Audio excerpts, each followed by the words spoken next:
Well, here's a game that you could play on your NES, I guess.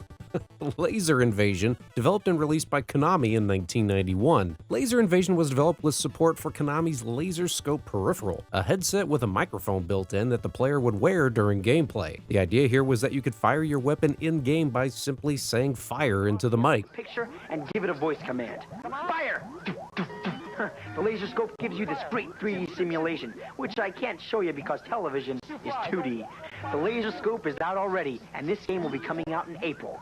I retire this in glory. Laser Invasion was also compatible with the NES Zapper if you didn't have the laser scope, and it could be played entirely with a regular controller if you wanted. The plot of this game is pretty straightforward. Your mission is to stop the chic toxic moron from taking over the world with his powerful new weapon, the Techno-Scorch missile. No, really, that's what the manual says. Stop laughing back there. Laser Invasion is a neat concept that combines three different styles of gameplay. The game starts off in a flying stage that looks similar to Top Gun, although this time you're flying a helicopter. Not only does it look similar, but it also recycles some of the sounds from the Top Gun games as well.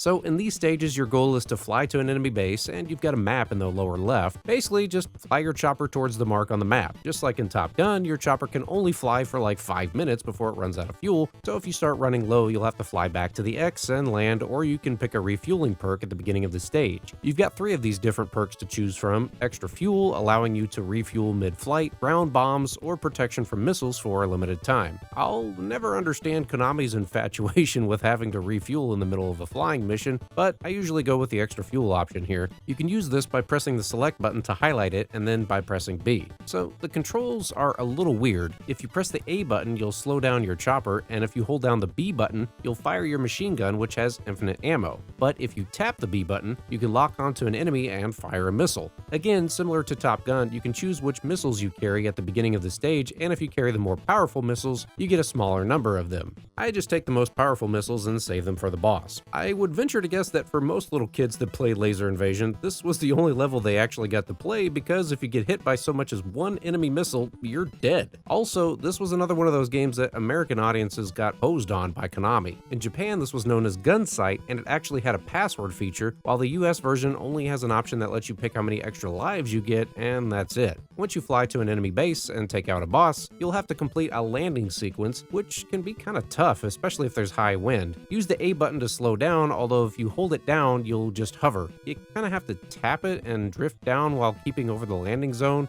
These are kind of frustrating, but doable. Once you land, the game turns into Operation Wolf, and here's where you can use the zapper or the laser scope if you want. These are pretty straightforward. Just shoot anything that moves and make sure you shoot the crates for extra ammo and health. Yeah, you can run out of ammo, so you have to be careful here. You can shoot out the glass in some of the buildings too, so that's kind of cool. Once you blast your way to an enemy base, the game turns into first-person mode where you have to navigate through the base. Occasionally you'll run into Spider, one of the guys on your team who gives you helpful information, and you'll also run into enemies. I would guess that this could be awkward if you were wanting to play with the zapper, because you'd have to quickly put down the regular controller and then pick up the gun when the enemies pop up. Thankfully there's a map so you don't get disoriented, and this is especially helpful in one of the levels where you set off a bomb to destroy the base, and then there's a countdown timer.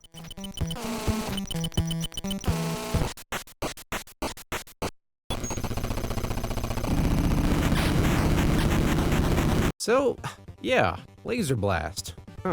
Well, like I said, it's a game and you can play it on your Nintendo, I guess. There's probably not really any good reason to play this game now unless you're just really wanting to experiment with Konami's laser scope. It's pretty cool that they tried to incorporate 3 different styles of gameplay into one game, but I wouldn't say that any of them are done particularly well. The flying stages are definitely my least favorite, and unfortunately there's just no way to skip those. They're just hampered by constantly having to refuel, as well as the one-hit deaths from the missiles. You can avoid this by just flying in the opposite direction anytime you see an enemy on the screen, but that doesn't necessarily translate to fun. The first-person levels and the shooter levels are not bad. They're actually kind of cool, and the music is really good. As with any Konami game from that era, the soundtrack is just fantastic. So yeah, if you're gonna play Laser Invasion on the NES, play Gunsight instead. At least that way you get passwords.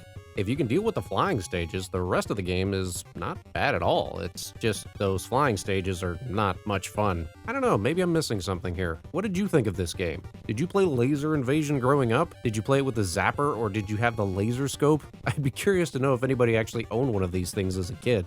As always, thank you for watching. Please don't text and drive, and I'll see you next time on Friday Night Arcade.